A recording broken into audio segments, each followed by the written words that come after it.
नमस्कार, आप देख रहे हैं डेली बज इंडिया।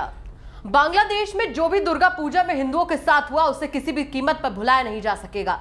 धार्मिक हिंसा के नाम पर हिंदुओं के साथ जो कुछ भी हुआ, उनकी भावनाओं को जिस तरीके से ठेस पहुंचाई गई, वो किसी भी सूरत में माफी के योग्य नहीं है। हिंदुओं के पवित्र त्योहार दुर्गा पूजा पर माता के 9 रूपों की पूजा होती है, लेकिन बांग्लादेश के हिंदू अल्पसंख्यक समुदाय के साथ जो कुछ भी इन दिनों हुआ वो किसी मेंटल टॉर्चर से कम नहीं है। अपनी आराध्य देवी की प्रतिमा को अपने आगे खंडित देखकर बस वो रोकर रह गए। और इसी हमले को लेकर अब बांग्लादेश की प्रधानमंत्री शेख हसीना ने कड़े शब्दों में इसकी निंदा की है। बांग्लादेश की प्रधानमंत्री शेख हसीना ने बुधवार को कोमिल्ला जिले में दुर्गा पूजा समारोह के दौरान पंडालों में हुई तोड़फोड़ और हिंदू मंदिरों पर हमले की घटना की निंदा करते हुए कहा कि जो भी इस हमले में शामिल होगा उसे किसी भी सूरत में बख्शा नहीं जाएगा, चाहे उसका धर्म कोई भी हो। इसके साथ ही शेख हसीना ने भारत को भी सतर्क रहने के लिए कहा है। बीबीसी बांग्ला के मुताबिक शेख हसीना का कहना है कि भारत को सतर्क रहने की जरूरत है कि वहां ऐसा कुछ भी ना हो जिसका असर बांग्लादेश पर पड़े और वहां के हिंदू समुदाय को कोई भी नुकसान पहुंचे। दरअसल बांग्लादेश के चांदीपुर के हाजीगंज में बुधवार को दुर्गा पूजा के दौरान धार्मिक हिंसा भड़कने से 3 लोगों की मौत हो गई थी और करीब 60 लोग इस हिंसा में घायल बताए जा रहे हैं। सूत्रों के मुताबिक एक फेसबुक पोस्ट में कथित तौर पर कहा गया था कि हिंदुओं द्वारा कुरान का अपमान किया गया है, जिसके बाद हिंसा भड़क गई थी और कई दुर्गा पंडालों में जमकर तोड़फोड़ हुई।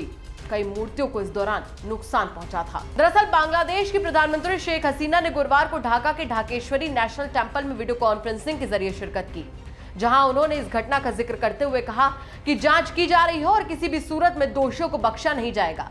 शेख हसीना ने कहा, कोमिल्ला जिले में जो कुछ भी हुआ है उसकी जांच की जा रही है। हिंदू मंदिरों और दुर्गा पूजा पंडालों में जिसने भी हमला किया है उनमें से किसी को भी बख्शा नहीं जाएगा। इस बात से कोई भी फर्क नहीं पड़ता कि हिंसा करने वाला किस धर्म का है। शेख हसीना ने कार्रवाई का आश्वासन देते हुए भारत से एक अपील भी की है। उनका कहना है कि भारत सुनिश्चित करे कि भारत में ऐसा कुछ भी ना हो जिससे बांग्लादेश में हिंदू प्रभावित हो। बांग्लादेश के प्रधानमंत्री शेख हसीना ने कहा, दुनिया भर में आतंकी गतिविधियां तेजी से बढ़ती जा रही हैं। न सिर्फ हमें बल्कि हमारे पड़ोसी देशों को भी इसको लेकर पूरी तरीके से सतर्क रहना पड़ेगा। भारत ने हमारी आजादी के लिए जो कुछ भी मदद की है, हम उसके लिए उनके एहसानमंद हैं, लेकिन भारत को भी सुनिश्चित करना होगा कि वहां ऐसा कुछ भी ना हो जिसका असर हमारे देश के हिंदुओं पर पड़े। इसके लिए उन्हें सतर्कता बरतने की बेहद जरूरत है। शेख हसीना ने घटना की निंदा के साथ साथ लोगों से खास अपील भी की है। उन्होंने लोगों से कहा कि ऐसे असामाजिक तत्वों से चौकन्ना रहने की खासा जरूरत है, क्योंकि यह सब कुछ ऐसे समय पर हुआ है जब बांग्लादेश विकास की ओर तेजी से अग्रसर हो रहा है। और जाहिर सी बात है कि इस घटना का मकसद साफ है कि इस तरह से हमारे देश के विकास को नुकसान पहुंचे।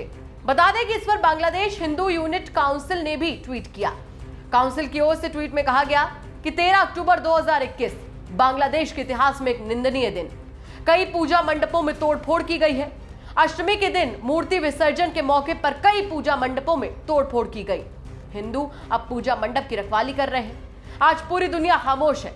मां दुर्गा दुनिया के सभी हिंदुओं को आशीर्वाद दे, ये सब कुछ माफ नहीं किया जाएगा। वहीं भारत के विदेश मंत्रालय के प्रवक्ता अरिंदम बागची ने प्रेस कॉन्फ्रेंस करके हिंसा पर बांग्लादेश की कार्रवाई से संतुष्टि जताई है। विदेश मंत्रालय के प्रवक्ता की ओर से कहा गया है, बांग्लादेश में दुर्गा पूजा के दौरान जो भी हिंसा हुई वो हमने देखी। बांग्लादेश की सरकार ने कार्रवाई की और बिगड़े हालात पर काबू करने के लिए सुरक्षा बलों की तैनाती भी की है। बांग्लादेश की सरकार और वहां की जनता के सहयोग से ही दुर्गा पूजा समारोह हो पाया। हम लगातार बांग्लादेश सरकार के संपर्क में हैं। शेख हसीना की ओर से आश्वासन के साथ भारत को नसीहत भी दी गई है। देखना होगा कि दुर्गा पूजा के दौरान उपद्रव करने वालों पर कड़ी कार्रवाई कब की जाती है। ये थी हमारी खबर। आपको कैसी लगी कमेंट करके जरूर बताएं। साथ ही साथ हमारे चैनल को सब्सक्राइब करें और बेल आइकन जरूर दबाएं ताकि दिन भर की बड़ी खबरें आपको मिलती रहें।